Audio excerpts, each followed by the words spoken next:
Assalamualaikum warahmatullahi wabarakatuh. Perkenalkan nama saya Oktavia Ayu Amatullah, NPM saya 219010920033. Saya dari jurusan Ilmu Administrasi Bisnis, Fakultas Ilmu Administrasi Bisnis, Universitas Islam Malang. Di sini saya akan membahas tentang SOP etika pelayanan kepada konsumen. Yang pertama, apa sih SOP itu? SOP atau yang sering disebut dengan standar operasional prosedur adalah dokumen yang berkaitan dengan prosedur yang dilakukan secara kronologis untuk menyelesaikan suatu pekerjaan yang bertujuan untuk memperoleh hasil kerja yang paling efektif dari para pekerja. SOP ini berfungsi untuk memudahkan para pegawai bekerja sesuai dengan tugas pokok dan fungsinya di instansinya masing-masing. Apa aja sih tujuan dari SOP itu? Yang pertama, memberikan pedoman, petunjuk, arahan secara umum dan khusus kepada sebuah lembaga, instansi, atau perusahaan dalam menjalankan tugas pokok dan fungsinya masing-masing. Yang kedua, menciptakan tekad yang paling kuat dan semangat kerja yang paling tinggi. Dengan adanya sebuah standar operating prosedur ini, maka setiap pegawai atau karyawan yang bekerja di perusahaan atau instansi akan memiliki kemauan yang kuat dalam menyelesaikan tugas-tugasnya. Yang ketiga, merupakan parameter untuk menilai mutu pelayanan. Dan yang keempat, untuk lebih menjamin penggunaan tenaga dan sumber daya secara efisien dan efektif. Berikutnya, apa sih pelayanan pelanggan itu?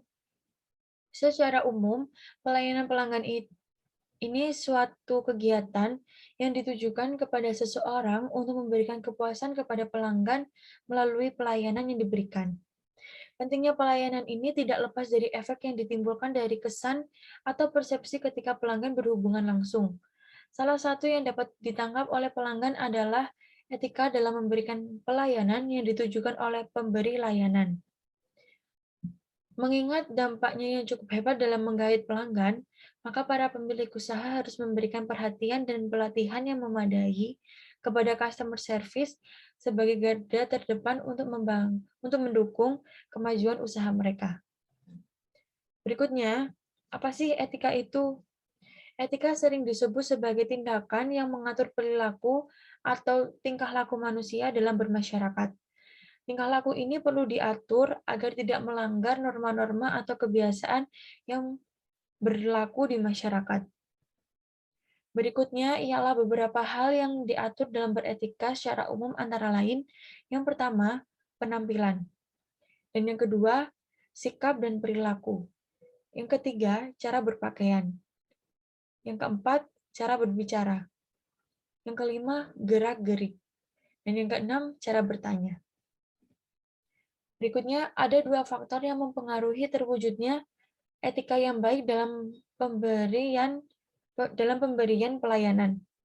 Faktor utama ialah manusia, karena manusia ini sebagai karyawan yang melayani pelanggan harus memiliki kemampuan melayani pelanggan secara tepat dan cepat. Di samping itu, karyawan harus memiliki kemampuan dalam berkomunikasi, sopan santun, ramah, dan bertanggung jawab penuh terhadap pelanggan, serta memiliki pengetahuan dan kemampuan yang baik dalam memahami kebutuhan pelanggan. Faktor kedua ialah memberikan pelayanan yang terbaik juga harus diikuti oleh tersedianya sarana dan prasarana. Di sini tersedianya sarana dan prasarana yang mendukung kecepatan, ketepatan, dan keakuratan pekerjaan. Sarana prasarana yang dimiliki harus didukung oleh kemajuan teknologi terkini, dan teknologi ini juga harus dioperasikan oleh manusia yang berkualitas pula. Berikutnya ialah beberapa manfaat yang diperoleh dengan adanya etika. Yang pertama, percaya diri. Dan yang kedua, dihormati dan dihargai. Yang ketiga, disegani dan disenangi.